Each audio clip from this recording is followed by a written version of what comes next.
I'm not sure if you're a betting woman, but do you think it's Joe Biden when we get to the next convention next month?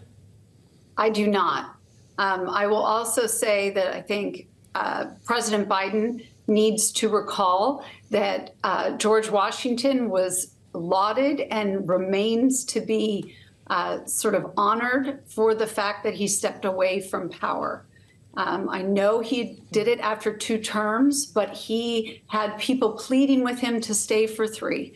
So I think President Biden would do well to step aside for the Democratic Party. There are so many questions, then, Lara, about what happens next. Questions about Kamala Harris, whether there should be a James Carville-style free-for-all where we travel the country and do a series of town halls to pick a candidate. Some suggest that type of drama might do a lot to create a more active base, energize voters, go up against Donald Trump with a more interesting story, bring a bit of drama into the cycle. Others say, no, that's chaos, and you're handing the race over to Donald Trump if you don't stick with Kamala Harris, stick with the delegates and the money at hand. It's a massive decision. How does the party handle it? So let me back up and just say that actually that's why I would argue that President Biden didn't even contemplate stepping aside last fall. The reality is former President Trump, according to the Democrats, is an existential threat to our democracy. And President Biden knows that typically when parties have divisive primary elections, they do not fare well come November because they are unable to come back together and unite behind someone.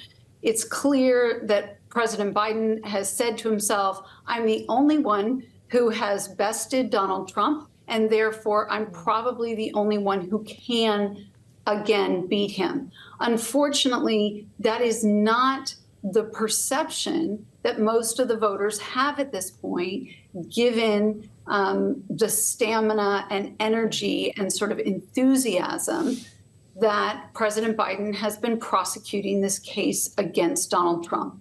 So looking forward, I would say that President Biden is staying in this race, frankly, as long as possible, partly to narrow the time frame that you would have discussions about who might replace him. Because I do think he knows it is his responsibility to turn this over to his vice president, who he selected early on, and he would like to see, I believe, succeed him.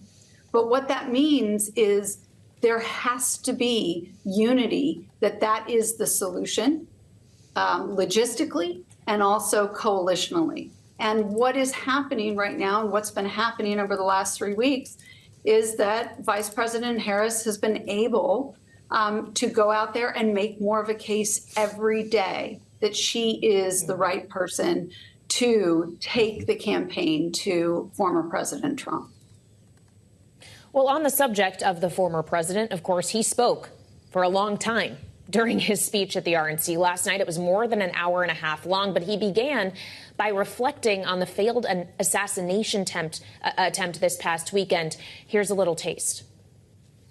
These are great people at great risk, I will tell you, and pounced on top of me so that I would be protected.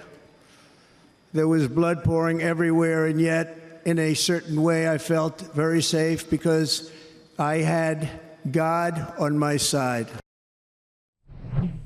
Talking about God and the Secret Service protecting him, Lara, he talked extensively about his experience last Saturday at the beginning of the speech. But as we moved through it, we got more meandering, much more ad-libbing, going off the script. And again, it lasted a very long time. Did Donald Trump bring more people into his corner last night, or does it remain the case that Donald Trump is essentially static in his support? It's just Joe Biden who's losing his. I think it's the latter. I think it is true that former President Trump attempted some unity message in the beginning, but quite frankly, he realized that his audience was not responding. It was very quiet. There were not many sort of rousing cheers during even what was a fairly dramatic portrayal of his assassination attempt, and then his calls for sort of coming together. And with that, former President Trump is a performer. He is a celebrity reality star. He knew he needed to sort of amp up the drama. So what did he do? He returned to those rally platitudes that excite his base and make his supporters love him.